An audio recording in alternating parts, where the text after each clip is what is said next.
pleased to present for your consideration.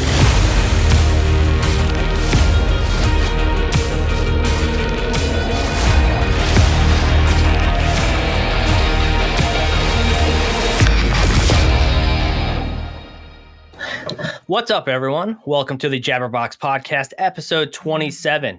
I'm one of your hosts, Andy Bond, and with me are the icy blues of the desert, the former devil himself, Daniel Singleton. What's up, Dan? Hey, what's up? Happy to be here. If you're joining in for the very first time, then you should know that this show is about the two of us as we ramble on through pop culture topics such as, but not limited to, games, movies, shows, and whatever else we want to jabber about. You can get the show over on youtube.com/dandydigital or over on Spotify and other podcast services by searching Jabberbox and hitting that subscribe button. If you like what you hear and want to be part of the show, head on over to patreon.com/dandydigital. Now let's go ahead and get into this show. Yes, sir. All right, Dan, what have you been up to this week? Well, other than work, it's been Legos. And I've been trying to get some games in, and I've been really plugging along in my MCU chronological order. Sweet, man. Yeah. I've gotten through. I finished Jessica Jones, but we talked about that last week. So this week I went through Ant-Man and the Wasp and Infinity War.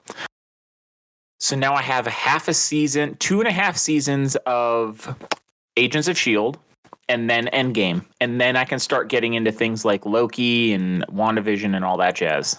Right, so I'm current. I am fucking close. I'm getting there. Hell yeah. That's awesome. You have to let me know how the Agents of S.H.I.E.L.D. is. I fell off after season 1, so I'm kind of interesting, or season 2, whatever led up to Winter Soldier. Okay. So that's where I was really into it, and then I just fell off it. But I'm curious to see how they handle the whole snap. Well, yeah, that's literally the part I'm about to go into. What I've seen about it is there's not a lot of references to the snap directly. So I guess we'll see. We'll find out. Right. Yeah. What have you been up to? Just work and working on some art and doing a lot of games. You finished, in the art vein, you finished your Lego Typewriter. Yes, that was a lot of fun to build. I knocked that out. It took me about 8 hours over 3 days to finish it. So that was my biggest set that I have yet, which is just 2,000, a little over 2,000 pieces. I looked at it, I compared it to my like the Republic Cruiser that I still have yet to build, thinking that was bigger, and it's not. This one is bigger by like 600 pieces or so. Oh wow! Yeah, I'm still working on the Ultimate Iron Man artwork mosaic. It is a task. It is 27 panels, and each panel has 256 studs on it, and each stud gets a single round stud put on it to make the mosaic. That's awesome. That sounds cool. It's going to be awesome when it's finished. I also received in the mail this week the Titanic Lego Set. I was lucky enough to jump in there when it came back in stock for all of like 8 minutes. So it was delivered actually just yesterday. I am not starting that one until all of my other Lego sets that I have waiting are finished, because that thing is going to take a ton of time and a ton of space. So I'm going to wait for that to be the last set I have that's not put together, and I'm going to really savor putting that one together, because that's going to be a treat. Nice.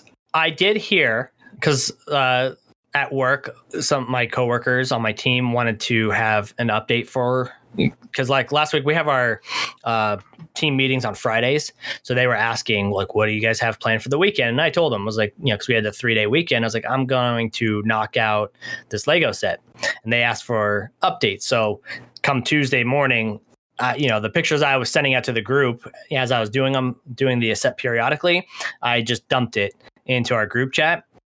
And so they were all really into that. Today during their meeting, we were talking about it, and somebody brought up that they're coming out with a Lego globe, and I want that. I didn't know that was coming. It's being released on February 1st, and I am on the list to be alerted once it's available. But everything I've seen online, like on Reddit, I'm on the Lego subreddit, and people are pretty jazzed up about this one. It looks neat. So yeah, it looks pretty cool. And you know what? I now that I'm thinking about it, because you brought up the globe, I also have the Lego Art World Map. I might do Titanic before I do that one, but we'll see, because those are both. Titanic is the largest set dimensionally ever produced, and the world map is the largest set by piece count ever produced. So that's gonna be like a solid month just for those two. I'm guessing. Yeah, you'll have to keep us updated on that. It's definitely going to be a task for sure. But that globe is going to be pretty fucking cool. Yeah, I want that. And yeah, I don't know. I have an idea. I kind of want to like put my hand, like try my hand at a Lego set and make my own shit. I have something in mind that I don't want to like announce. I tried looking it up and I don't see really much of anything. There's software out there that people use to help them design Lego sets. That'll be neat. I can't think of the name of them off the top of my head, but just something to think about. Yeah, I'll check that out because I kind of want to try it. Like I said, I haven't seen it. It's probably not out of the realm of somebody having already done it, but who knows? Maybe I'll give it a shot. Yeah, why not? Aside from that, we had Crumble. Yes. Right? It was a short week because they had a duplicate again. Yes. So really... Two out of the 4 were duplicates. What are the Reese's? Reese's Peanut Butter Cup featuring Reese's and Funfetti were duplicates. Yeah. So it was really Rocky Road. Road and Caramel Popcorn. Yeah. What did you think of it? So... 2 things. One, I have revised my placement of the walnut chocolate chip because I got another, because it was in my top 5 when I had it last week, and they still had them when I went this week to get more cookies. So I was like, fuck yeah, I'm going to get another one. This week's wasn't as good, so I revised it backwards. Now it's still pretty high up there, but it's not top 10 anymore. Not even top 5 or top 10. It's not even top 20. It is. Oh, dang! So that's going to be a fall from grace. Yeah, that's the trick, I guess, or the like something that'll hurt your rankings if you go for a second one. Yeah, it's possible. It's possible. And I think what really hurt it was last week when I had it. It was straight from the oven to my mouth. This week it was not. So I think freshness plays a key role in these rankings. Yeah. But on this week specifically, Rocky Road, not a huge fan. Really? Was not. I thought that the marshmallow portion was really good because it wasn't like throughout. It was like a big dollop right on top that kind of spread out over the cookie, I liked that. But the almonds that were in it were a little bit too dry for me, and I think that their chocolate cookies are already kind of dry, so that didn't help. Yeah, the marshmallow was actually baked inside for ours. Oh, which was really nice. So, like, you know how for like a chocolate chip, when you break it, you have the goo come out, like the chocolate is like kind of spread. That's what the marshmallow did. Oh yeah, ours wasn't like that. I wonder if each location does it a little bit differently. I mean, obviously they must, right? Because we go to different places. Yeah, I think it just depends on the franchise. But that's how they did it, and that was really good. So that clocked in at number 14 overall for me. Oh wow, you really like that one. And like the almonds are dry, but they're always dry, even when you have it in ice cream. So I'm not gonna dock it for that. That's just almonds. You know what I mean? Sure. And then the caramel popcorn, that one was good, but it wasn't like great or anything by that. So it came in at number 61 for that. So what's funny is caramel popcorn is my number 3 all time now, because my second, maybe my third bite into that cookie, I realized what it was. It is dulce de leche with a piece of caramel popcorn sitting on top. Yeah. And dulce de leche is my top all time.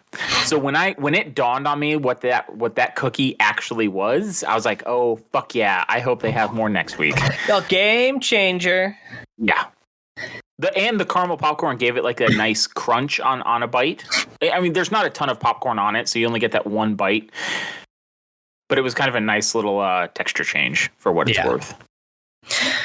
It is. I did notice that with like the 2 cookies, coming out, that we're starting to hit. I don't want to say a slow mode by any means, but I think we're catching up for sure. Oh, like on all the ones that they have? Yeah. Aside from possible. Like the ones that they say are new, which will be new to them, they will also be new to us because we'll have started to duplicate it a little bit. Yeah, I also got the raspberry cheesecake ice cream this week, but I have not had a chance to try it yet. So stay tuned. Cool. Yeah, I don't think I'll ever try that one just because raspberry. So, definitely let us know how that goes. I have now had 100 cookies straight up, even 100 different unique cookies from Crumble. Hell yeah. Yeah, we're it's getting there, which is nice. I like it.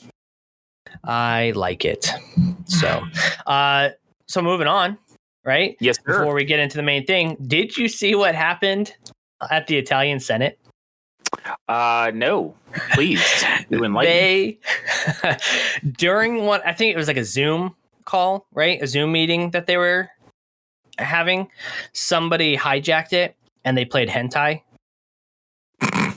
So in the middle, they were doing their Senate meeting and somebody was sharing their screen. And as they went to go move the screen or do like a slideshow or something of the sort, Tifa Lockhart from Final Fantasy VII was getting railed right there. And you could hear it. Obviously, it's all in Italian. So unless you speak fluent Italian, it was loosely translated to people freaking out. Like, what is this? What is this? Why is this on here? Like, what's happening? Stuff like that. So it went on for about 45 seconds before the feed was cut. That's fantastic. Wow. It was, I did see the video, because they're sharing it throughout Twitter and stuff. It's kind of funny. We are anonymous and we are legion and we are horny. So I put the link in our doc there, so you should check it out when you get a moment, because it's funny because of how ridiculous it is. And I know that this is a thing, and they actually have that term, the Zoom bomb. So it's not like this is the first time that it's happened, but I think it's the first time where it was just like full-fledged, like, you don't see much of anything, right? You don't see nipples, you don't see, the cocks or anything like that of that sort, but she's definitely on her stomach, and it's definitely a man behind her just pumping away. So good times. Keep it classy, Italy. Yeah. So that was just something that popped up that I saw yesterday, and so I had to toss that on there. But that's all in the news, aside from 2 deaths, in the celebrity sphere that happened last night and today. Yeah, just in the past 24 hours. Yeah. So we had what was it? It's a Meatloaf, and Louis Anderson. Yeah. Yeah. But which is like the past 3-4 weeks has just been a flurry of notable celebrity death. Yeah, and I know Louis Anderson was not incredibly old by any means. I think he was in the 60s, but he wasn't exactly the he wasn't healthy.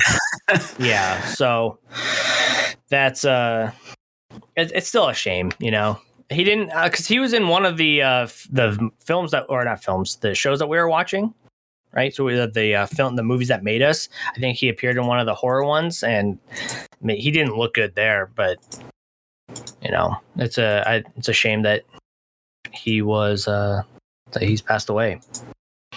Yeah, Meatloaf too was. It's weird too because with all the celebrities dying recently, I actually looked up Meatloaf recently because I was like, oh, is he still around? Maybe, I mean, it was less than a week ago. I couldn't tell you an exact day, but I remember looking it up and I was like, oh yeah, look at that. He's still around. Hot damn. And then today, boom, gone. Even then, he's not that old. 74, you know?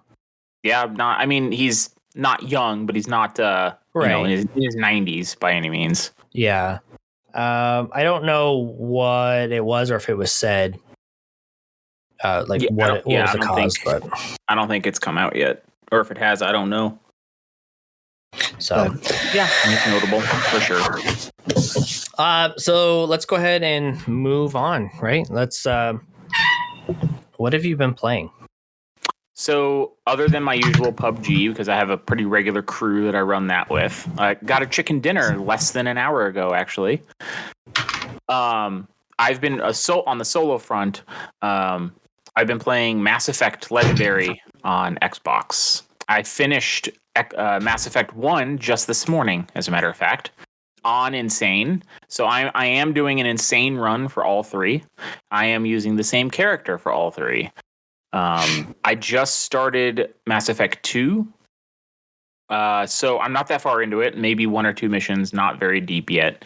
And when you play them back to back that way, it is a shock because controls change and mechanics of the game change and how you do things change, like equipping your ammo type or what weapon you're using or what powers you're going to use. It's all different. So it's kind of a pain in the ass and it's a big learning curve when you go immediately from one to the other. But I'm having a ton of fun playing it. I've had a few bugs pop up while playing that obviously were not ironed out quite all the way, but overall it's nothing catastrophic. Like it's nothing like losing a save or something like that. It's just restarting the game when you're in the middle of a fight or something like that. Yeah, which I think I might have come across a couple of those as well. Are you doing male shepherd or femme shepherd? I am male shepherd. Yeah. Going renegade or paragon? I happen to go paragon with this one. Ooh. Just because it's easier. Yeah. Cool. Yeah, I'm already on the insane difficulty, so I didn't feel like being an asshole on top of it to make everyone hate me. Yeah. So, yeah. Yeah, I liked it a lot. 2 is my favorite, which I know echoes a lot through the video game, fandom and such like that, but everything looked good, played well. I liked the characters a lot. The story was a lot of fun. That said, I really liked the story in the first one, especially when you come across the now I'm fucking forgetting their name. The main bad guys, in 2, the collectors? No, it's in 1.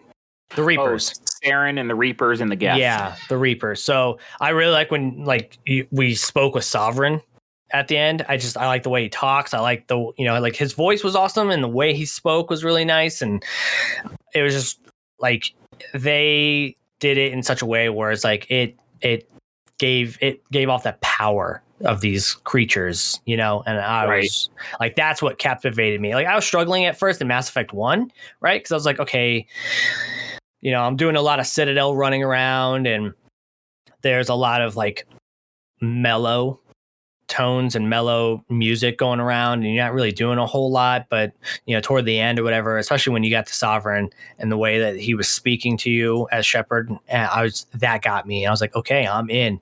And then I just like powered through the other ones and it was really fucking neat.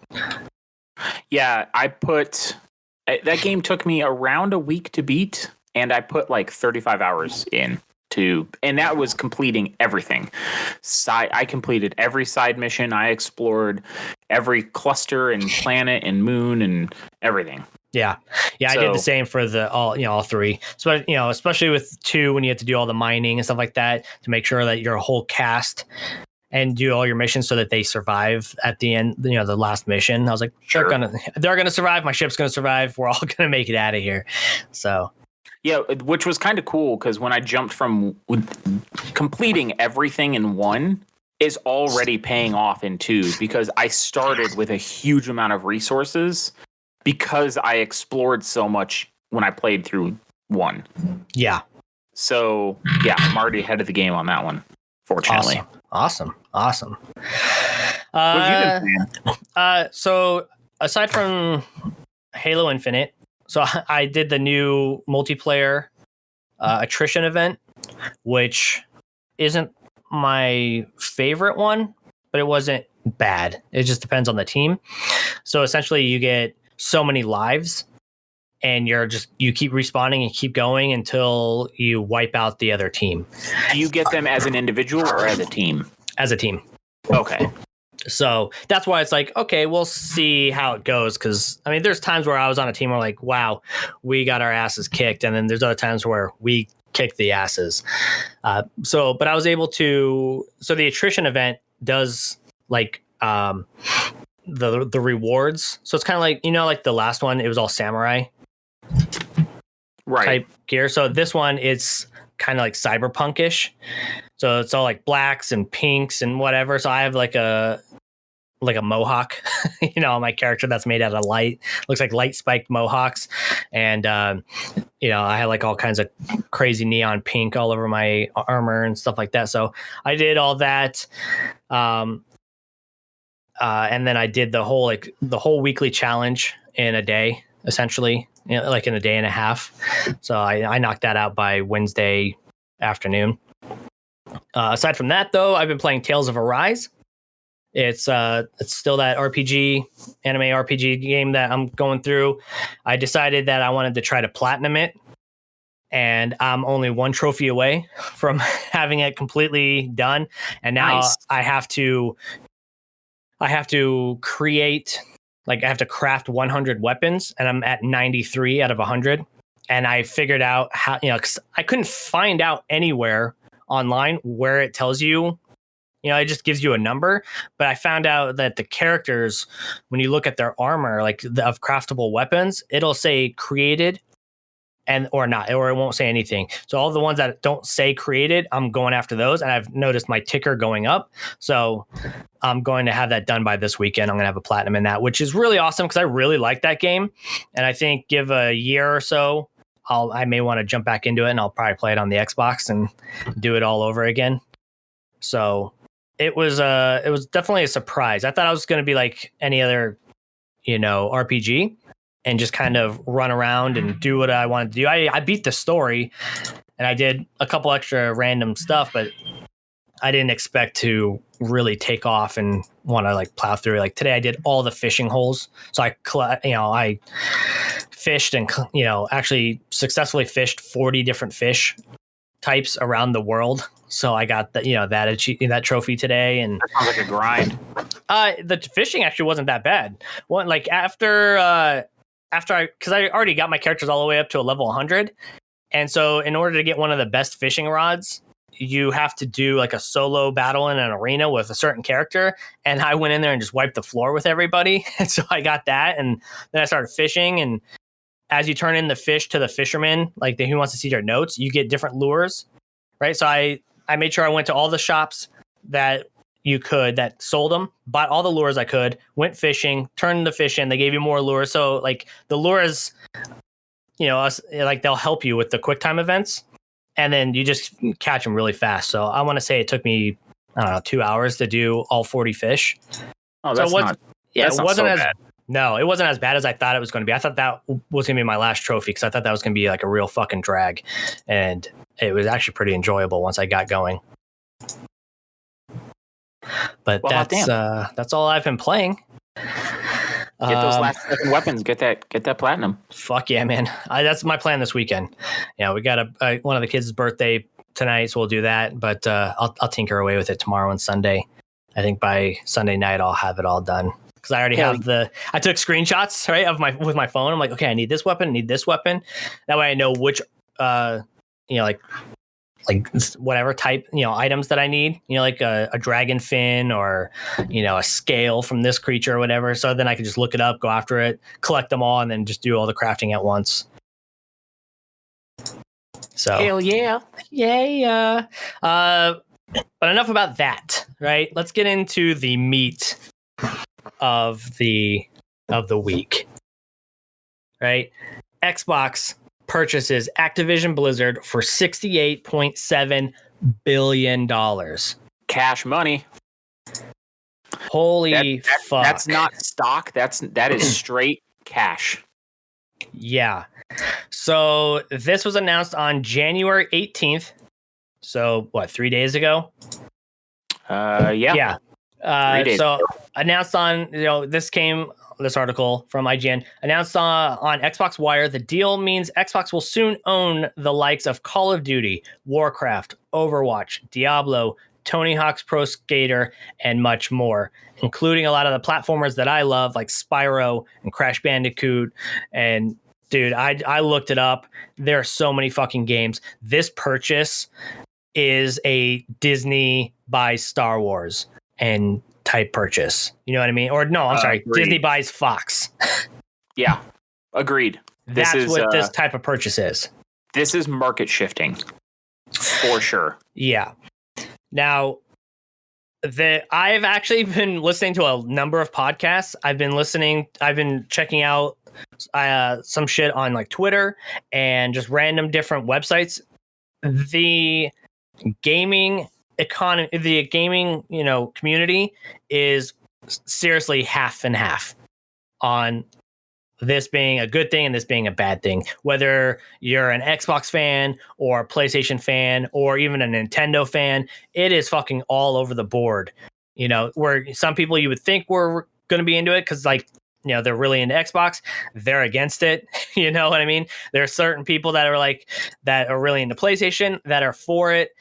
I get their argument on both sides, but it doesn't really change my view on the acquisition. Especially since people are calling out, Xbox had posted on Twitter that they're, Xbox had said sometime last year where they're like, gatekeeping shouldn't be a thing, yada yada, and essentially this purchase is a form of gatekeeping. You know what I mean? Where it's forcing people to play on a platform that they don't necessarily want to play on. Well, they haven't made that announcement yet. They said so. Phil Spencer was on Twitter, and they did state that he was going to honor the Activision contracts that were existing, and then after that they'll go from there. So we may not see everything shift completely over until whatever date, right? Because we don't know what PlayStation contracts were done with Activision for Call of Duty. You know what I mean?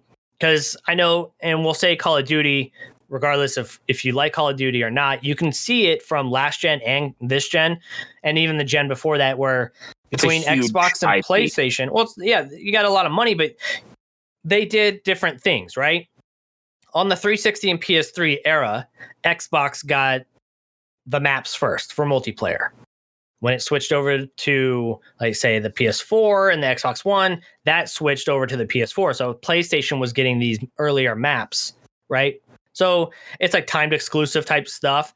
And regardless if it goes back over to Xbox or back over to PlayStation, if that was something that PlayStation had on contract for several years, you know what I mean?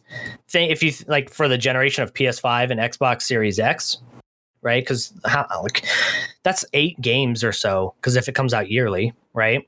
So sure. After that, they could be like, no, we're not going to do that shit. And I would agree that they probably shouldn't be doing that. It makes sense for them to have the maps or whatever come on Xbox first, but now it's starting to get into the talk. It's now is Call of Duty going to be just exclusive to Xbox and PC, of course, because Microsoft. I can't imagine the really big titles will be. I mean, they could be, I guess, but if they made Call of Duty exclusive to Xbox and Microsoft, they would be they'd be losing a lot of money, right? And they just paid effectively $70 billion for all of this, right? So they're going to want to, they didn't do this for charity. They did this because they want to make money. Yeah, but you didn't spend $70 billion to share either. That's you know what I mean? True. But what do they consider more important, selling software or selling hardware? That's what it's going to come down to. Selling software. Well, then why not let Sony license it and put it on PlayStation? If that's the case, then if selling Xboxes isn't the focus, and that's more of like a bonus, then there's no real downside to developing a PlayStation version of all of the major titles. Right. So, and I agree. Like, that should be how it's done. You want to put all of Call of Duty on Xbox for Game Pass? Awesome. Do that. But for people who don't want to play on Xbox or can't afford to buy an Xbox, you know what I mean? It's like this year or this generation, I can only afford to buy one or the other. You know what I mean? And I went for a PS5, right? And I'm going to buy Call of Duty because I buy Call of Duty every year, and all my friends are on PlayStation because we played it on PlayStation 4 and yada yada. But now that's going to get taken away, and so not everybody's going to be able to go out and buy those other consoles. Do you think World of Warcraft will ever be console available? No. You think that'll always be PC? Yeah. I know that like Final Fantasy 14 is console as well, so it's not out of the realm. But I don't know. I was thinking about that when I heard them announce this, and I don't know. I feel like if you played it on or through a console like Xbox, you would have to have mouse and keyboard on your Xbox. You wouldn't be able to play it with a controller. Yeah, but you can plug that in right now and play Halo. Well, no, I know you can, but what I'm saying is you would have to for a game like WoW. I don't know. I don't think a controller would cut it. There's too much going on in WoW. That's true. Like, where there's not enough buttons. Yeah. I'm trying to think of how like Final Fantasy 14 did it, because I played with a controller on the PlayStation 4, and it wasn't that bad. You used a lot of the triggers. They map those to certain buttons, right? So like you have, like R2, R1, R2, L1, L2, right? That's 4 buttons. You hold those down, it maps it to the buttons that you have. So on the X, like the 4 main action buttons on the controller. So that could do it, but I don't know. They could push it where, because the Xbox Elite controllers have extra buttons on the back. So that could be a way to push sales for that. You could do a bundle. Yeah, you could. Anyway, so, I mean, because they made it work for Diablo on consoles. That's true. And it was good. Yeah. So what do you think? I mean, being an Xbox fan, obviously, and that being your primary, what do you think of the acquisition?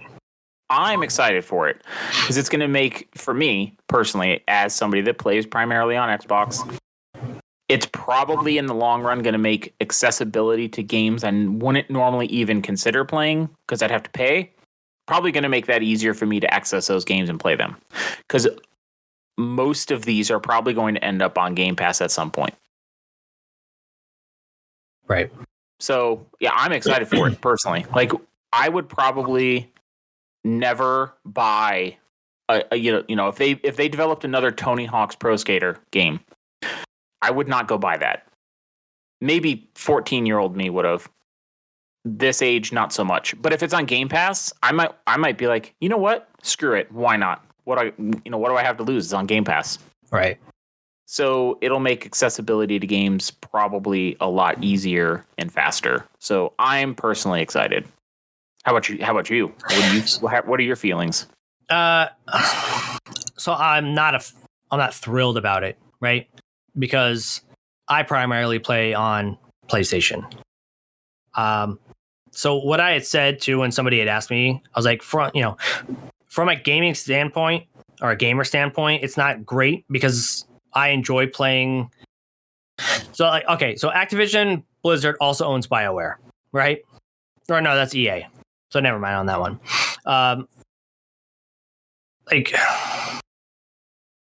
Well, I think from a business perspective, it's very smart. Oh yeah, from a business perspective, sure, but I wasn't a fan of like Disney owning Fox and all that shit. You know what I mean?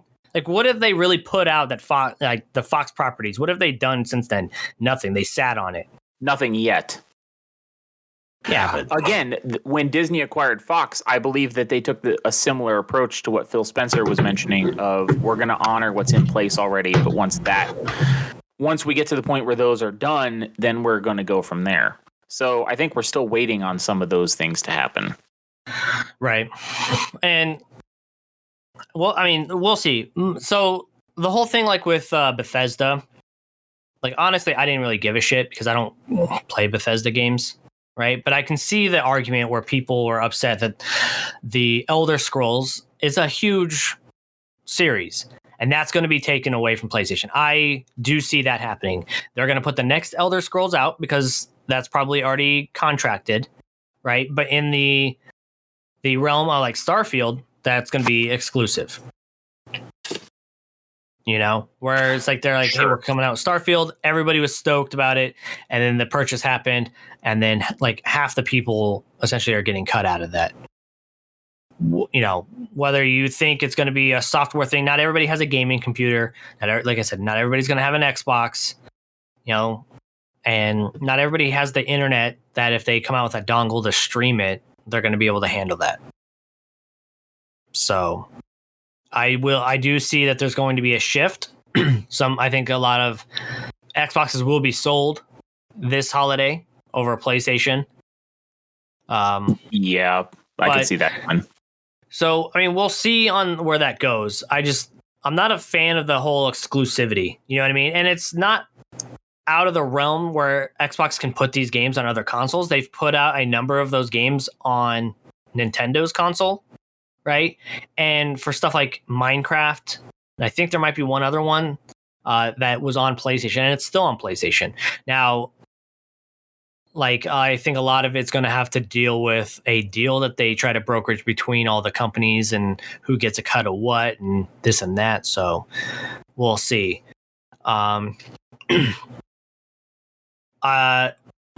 So that's from the gaming standpoint, right?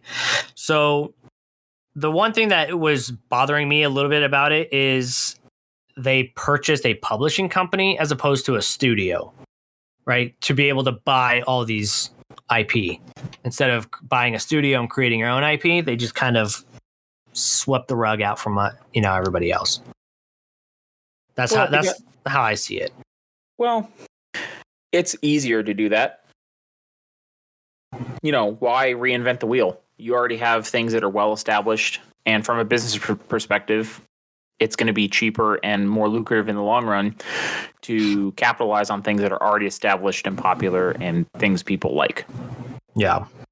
I mean, how many competitors of Call of Duty have come out over the years and are now completely forgotten? Yeah. Whatever happened to the Medal of Honor series? Yeah. No, yeah, I get that. That's nobody gives a shit about that anymore. So why? It's easier to buy Goliath than have David beat Goliath.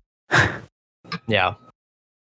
I mean, so with that aside, right, the whole game thing aside, the personal standpoint, though, I think, like, with Activision Blizzard being under some serious shit, right, with all the sexual misconduct and the various other allegations against their leadership and the peers in the workplace, it's an incredibly toxic company, and it essentially goes against Phil Spencer and the Xbox team's stance against those such things.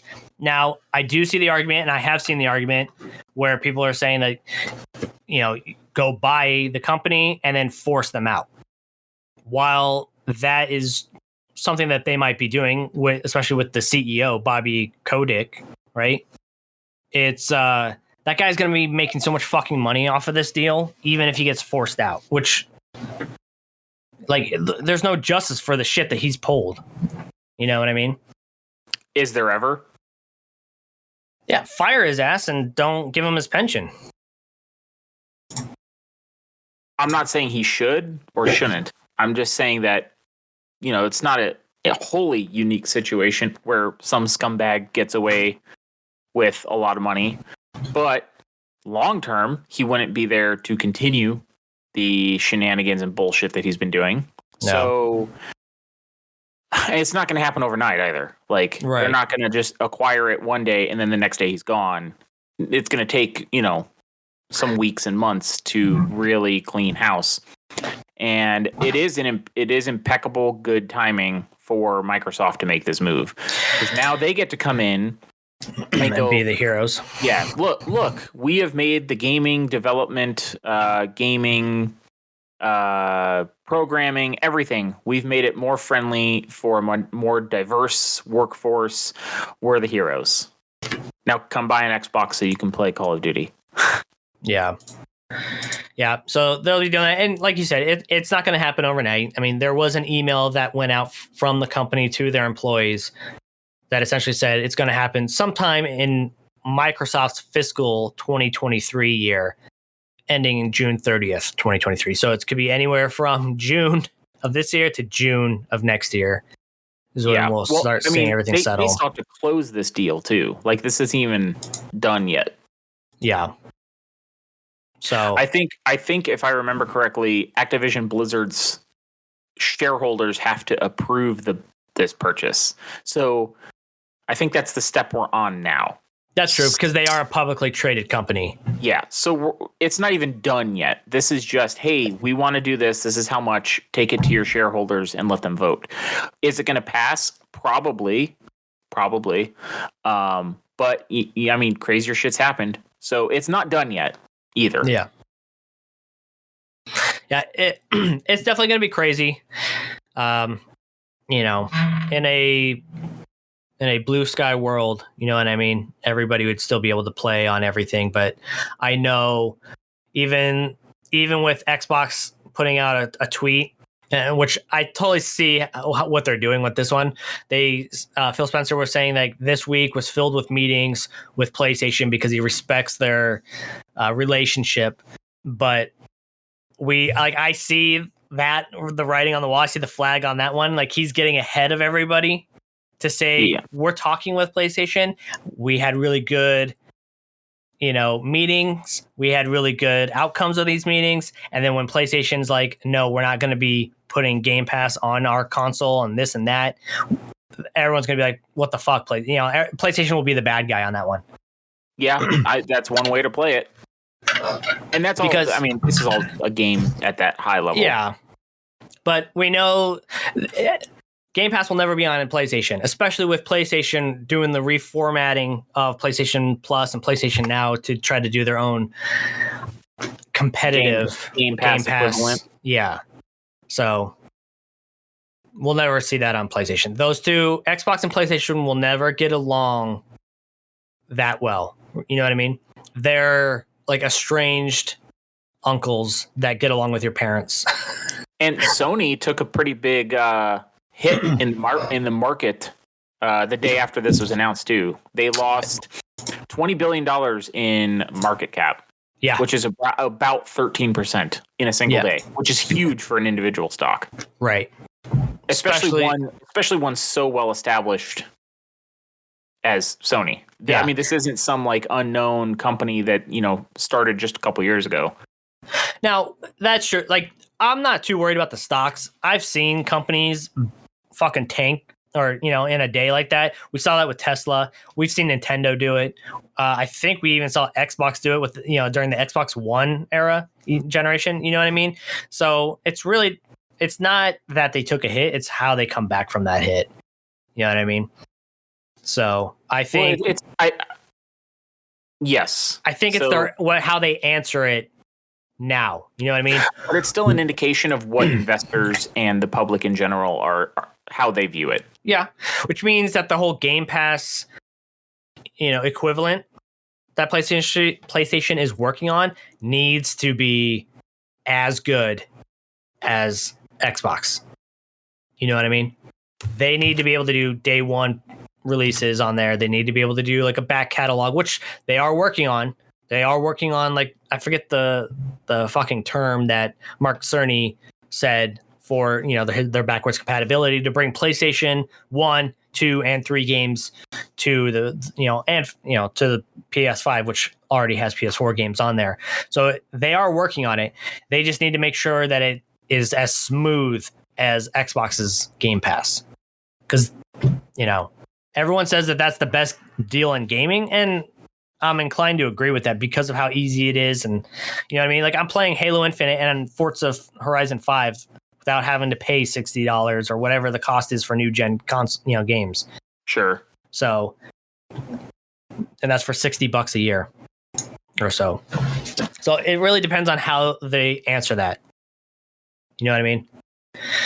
So I am curious to see if Nintendo announces anything of that. Now they're not direct competitors so much, but they will still take some sort of hit as well. Even though Xbox and Nintendo seem to get along. Yeah, there's not a ton of overlap on Nintendo to Xbox. Right. And what is the overlap? They pretty well share, like Sega games and things like that. Yeah. Well, I was saying like more like, well, that's true. They don't really have a whole lot. You know, like Call of Duty hasn't been on a Nintendo console since early Wii U. You know what I mean? Yeah, the I don't feel like the market is really there for Nintendo users. No, it is a different beast for sure. Yeah. You know, there's a reason why people have Nintendo and one of the other consoles. You know what I mean? Yes.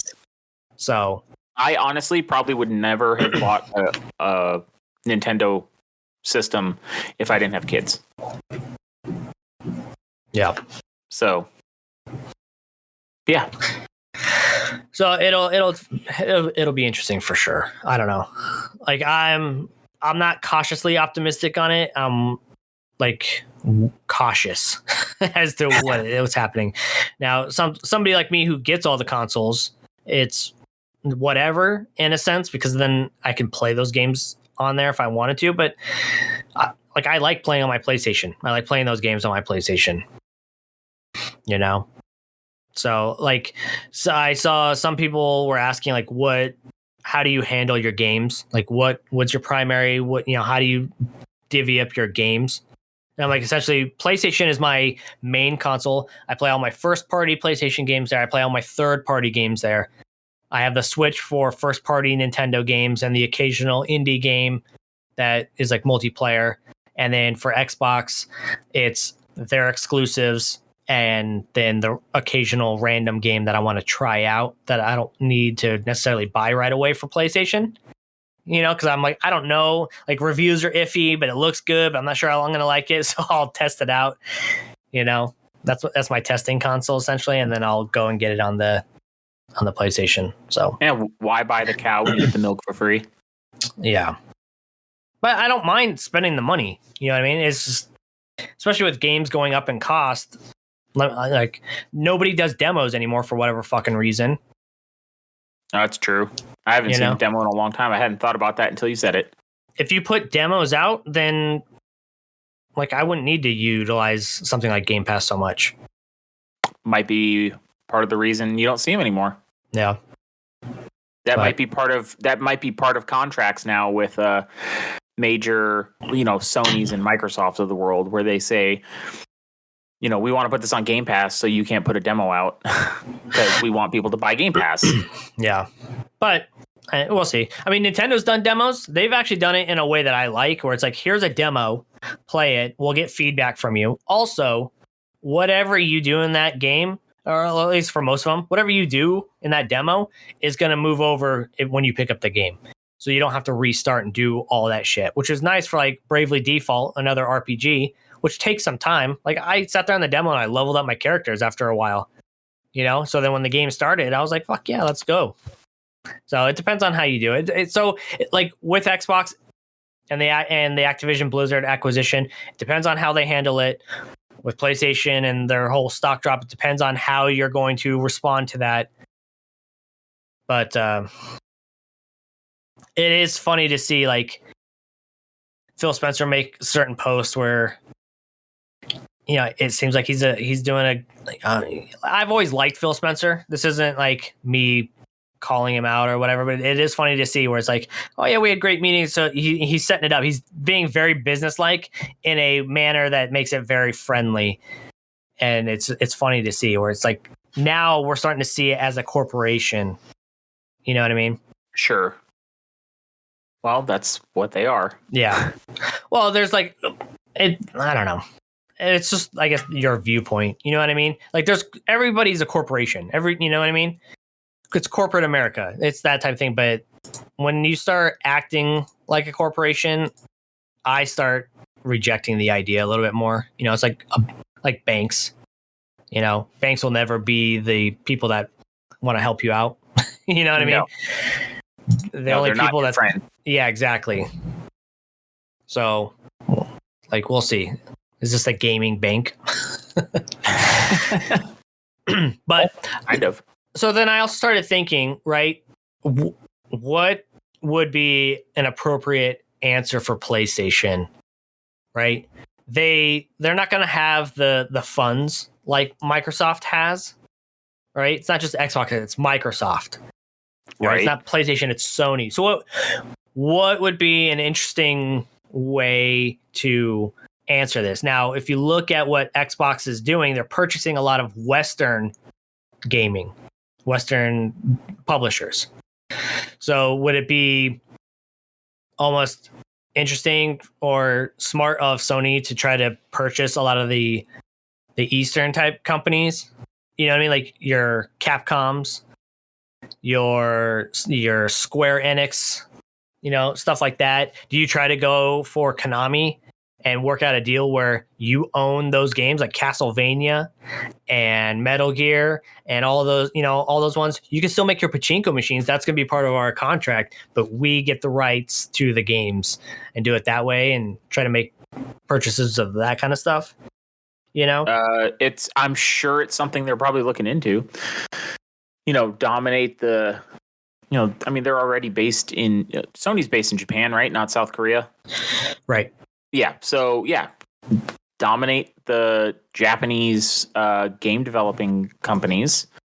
Probably isn't a terrible move. Consolidate that. And then, I mean, you would have that recognition of, you know, if they got Square Enix, they're going to own Final Fantasy. So that's not a small thing. That'd be a big deal. So that's beloved all over the world. And then you could start moving into places where maybe Microsoft doesn't have as big a presence. Something like India, South Korea. I know Microsoft is already pretty well established in you know, South Korea, but I would avoid China just because of the way that they've been cracking down on gaming there for certain age groups. Like, it's a weird, I don't know what they're doing. But from my perspective, it's an uncertainty that I'm not sure corporations would want to take on at this time. It's an uncertain future. So why take that uncertain risk? Right. But yeah, I agree that, you know, possibly getting some of those properties, those intellectual properties of other Japanese companies, probably not a terrible idea. Yeah, it'll be interesting. If you guys have your thoughts and have something to say in regards to that, let us know over on patreon.com/dandydigital. But let's go ahead and move on. So while that's been happening, I know we talked a little bit about what we've been watching. You know, you've been catching up on your Marvel. Have you been checking out any other shows or movies or anything of the sort? Nope. Just been trying to plow through that to play catch up. I really want to get up to speed before the summer blockbusters come out and I don't have to worry about where they fall in line. Right. Like, so we actually watched Eternals over last weekend. I have not seen it yet. I liked it, but it's definitely a standalone movie. Right. So they make references to obviously Thanos, right? Why weren't you there with Thanos? Yada, yada. So they did that. You have the Celestials are obviously a major point of the Eternals, and that connects them more to Guardians of the Galaxy, because Nowhere is the head of a dead Eternal. Or, right. I'm sorry, a Celestial. So those are the only two real connections. I thought it was fun. I liked it. I didn't hate it, but it wasn't my favorite movie. You know what I mean? Type thing. So it was a solid consensus I've heard. Right. It was a solid mid-tier movie. And if you go into it with no expectations or the expectation of I'm just gonna watch to have fun, you're gonna like it. Okay. So we checked that out. We watched the Book of Boba Fett episode 4 this week. So I won't go into too much spoilers. That it turned it around from episode 3, but it's still kind of goofy, which is my problem with Disney Star Wars, is that they're trying to make everything family friendly. You know what I mean? So right. A lot of things aren't going to be happening in a Star Wars that they would have probably done it if George Lucas was still doing it and doing this kind of stuff. They kind of wrapped up a lot of the flashback type stuff. So I think we're going to be moving forward now in the story. Okay.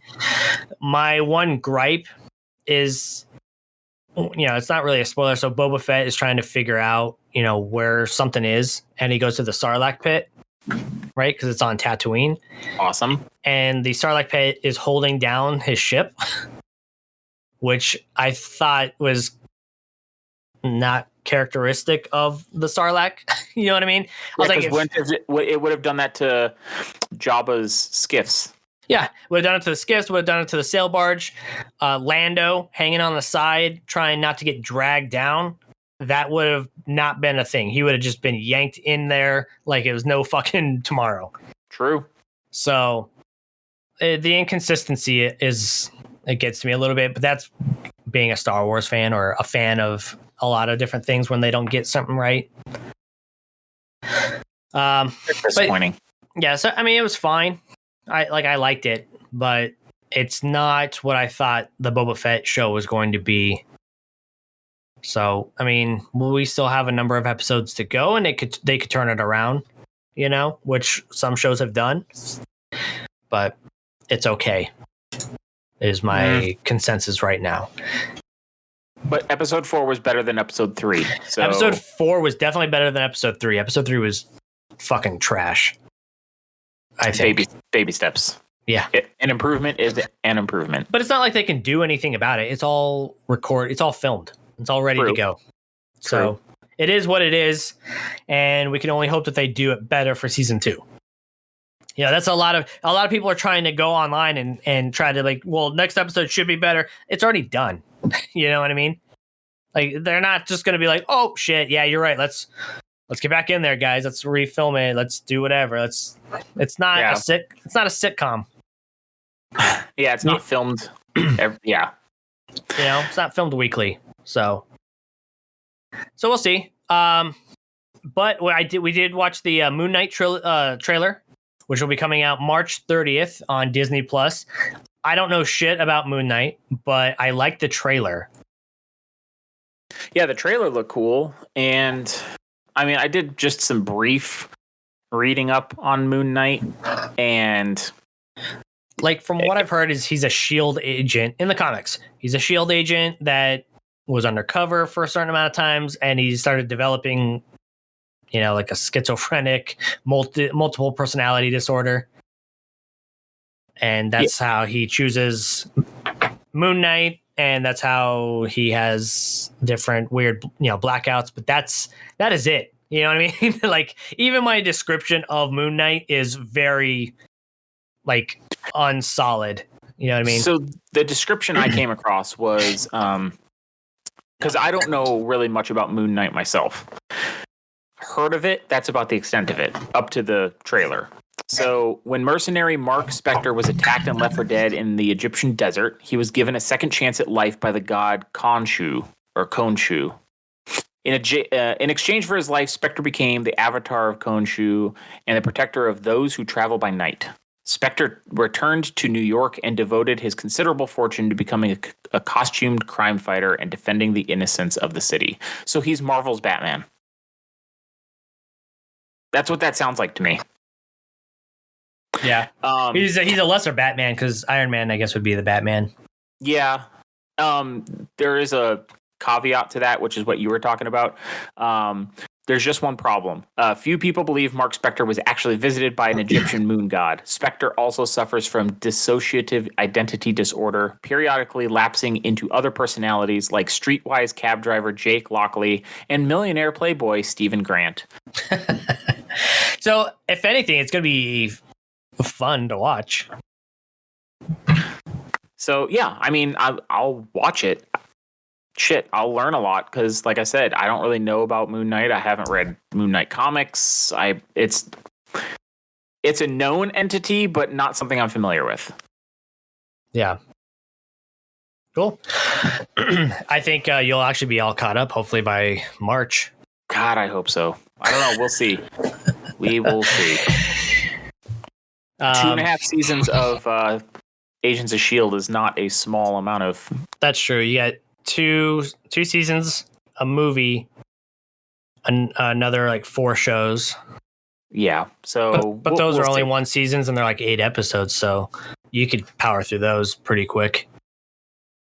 The issue is, I like playing games too, and when you have one TV, can't do both. Yeah. Put it on an iPad, man.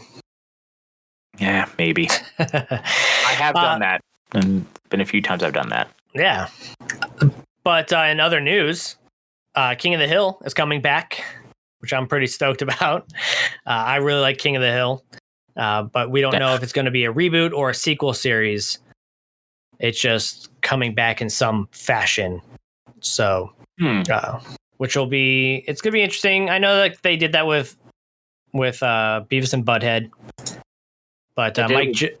They also did Futurama briefly, which I know isn't Mike Judge, but yeah. So Mike Judd is going to be coming back, and he's going to be one of the showrunners. He's going to be teaming up with Greg Daniels as well. So the original creators will be reuniting for their new company. Now, if they did this as a mini series, like a limited run type deal, where it's like 10 episodes or whatever, I'd be stoked for that. You know what I mean? Or you could just go for it. Yeah, just bring it back. I mean, it's not unprecedented for something like that to happen. Look at Family Guy. Yeah, that's doing it. If you team up with a different, like a streaming company, Netflix has been pretty good at that kind of stuff with Voltron and She-Ra and even He-Man recently. So you can make Voltron is actually one of my favorite shows that Netflix did recently with like a rebooted series. Yeah, they're definitely going to have options on what route they want to take it. So, but yeah, man, I'm looking forward to it.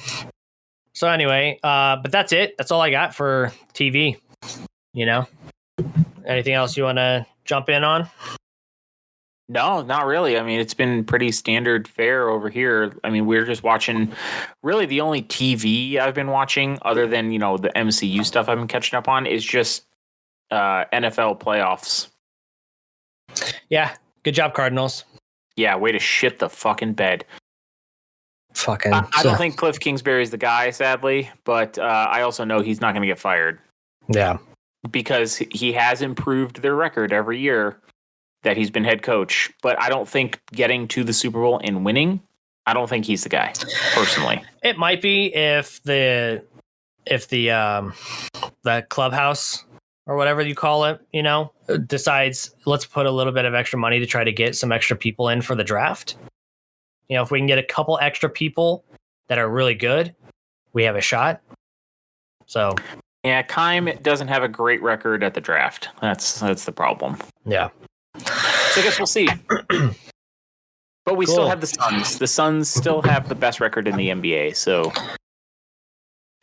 yeah, cautiously optimistic. Yeah. They had that last year too. But then again, we live in Arizona, and Arizona sports are, well, unpleasant if you're a fan. Suns 35-9. They beat the Mavericks last night, 109-101. Tomorrow they play the Pacers. At the time of this recording, Arizona can't have shit, man. We have one baseball championship that's over 20. Like, our World Series championship is old enough to buy us a beer. Yeah, and it was with our first year team. Well, It was the Diamondbacks. 3 years after they formed is when they won. I thought it was their first year. Inaugural season was 98. And of all of the fucking championships that we win, that is the year that a New York team really needed that win. So on top of our only win, it's the one that I personally feel the Yankees should have probably had just for morale purposes at the time. Should have earned it. Yeah, well, I hate that bullshit. It's like, movie awards where they give it to somebody. He's like, did they earn it, or are you just giving it to them? So, deflate the ball. Be like the Patriots. Anyway. Okay. Side note: who are you rooting for in the playoffs now that the Cardinals have been eliminated? Or do you even? I don't care. Okay. Like I don't care. I usually, like, for football, like, the only other team I ever rooted for was the 49ers. They're still in it. Yeah, but we'll see. Yeah, they're going to Green Bay. And they have Joey Bosa, I think, is injured and may not play. So, yeah, it's looking bleak, but not impossible. So, I guess we'll find out. Right. Anyway, let's get into your favorite segment. Q&A with D&A. All right, sir. Who do you want to go first this week? I can go first. You ready? Okay, let's do it. All right, Daniel-san. Yes, sir. What household disaster has happened to you? Household disaster.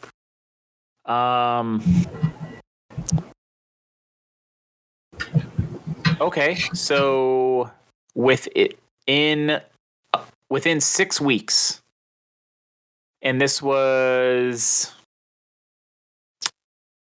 going from May to June to 2020. So, mind you, this is like peak COVID lockdowns, and all of that is kind of still fresh. We had our dog die. We had when I came home from the vet's office when he was put to sleep, the water heater broke and flooded the garage the same day. And then a few weeks later, both of our air conditioner units just completely fried on the same day at pretty much the same time, on the hottest day of the year in Phoenix.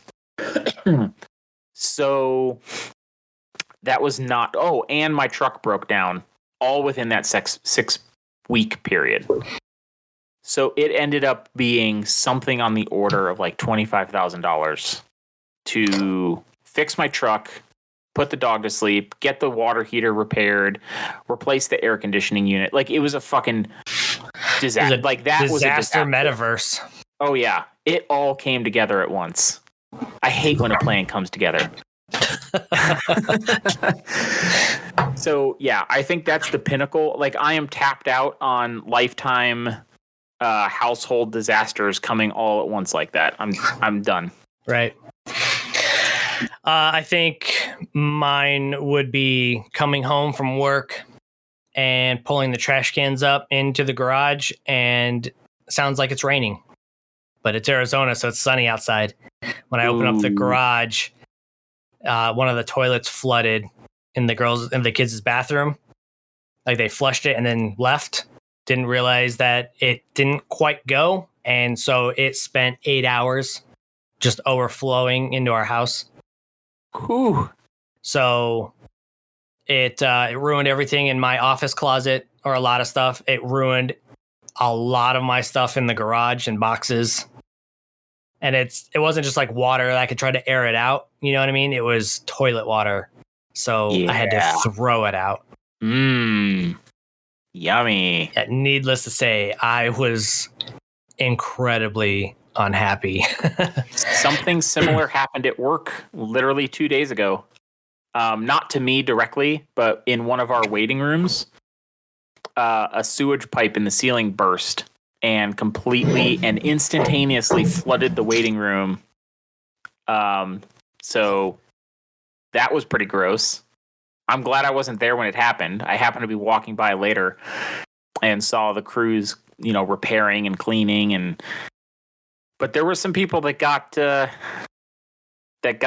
an unpleasant shower. Ugh. Yeah, pretty fucking disgusting. Yep. Yeah. All right, what you got for me? All right. Well, it's actually kind of funny that I have this question for you out of our pile, based on what you were saying about the president and CEO of Activision Blizzard. So, is justice or forgiveness more important? Justice. That's it. You could also forgive, but that doesn't change. There's no repercussions in that. You know what I mean? And a lot of times when people do it, obviously it depends on what the thing is, right? You hit my car, whatever. I'll forgive you. You know what I mean? It depends on. But if you plow into my car while you're intoxicated, fucking justice. You know what I mean? So, situation dictates. I can dig that. Yeah. So it really depends on what it is that's happening. The punishment should fit the crime. And in the case of the shit that's happening with Activision and Blizzard, justice. What would justice for that look like to you? Prison time?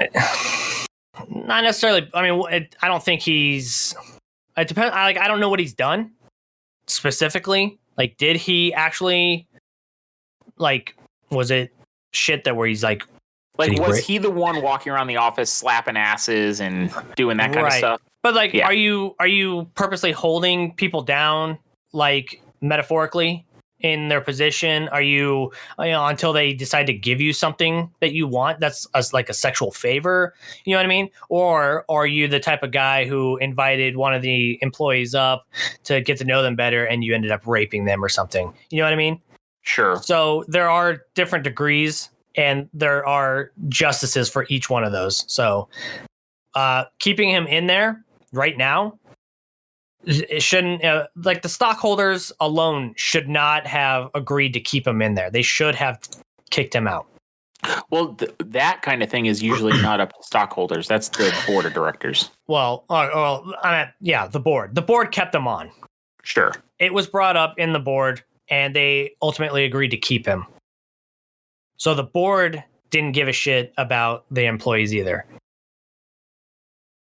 for whatever reason. Well, which we now know is a top-down cultural issue at that company. Yeah. So okay. Well, the question though, justice is more important. Justice is more important than forgiveness. I can dig that. I don't disagree. I just thought it was funny that was your question when we were talking about it just a minute ago. Yeah. So, all right. Well, that's it. That's the show, guys. This has been Jabberbox episode 28. 28. 28? 28. Or 27. I think it's 28. I messed up the numbers, apparently. So that has been this episode. Thank you so much for joining us. And don't forget that we post each and every week about whatever it is we want to jabber about. If you like that, please join us over on patreon.com/dandydigital, where you can write in and be part of the show and get the episodes early. If you have no bucks to toss our way, that is just dandy with us. Please find us and give us a rating on your favorite podcast service so we can turn this show into something bigger and better. Share it with your friends, whatever. Play it on the PA system at work. Anything that you want to do, we appreciate it. Until next time. Bye.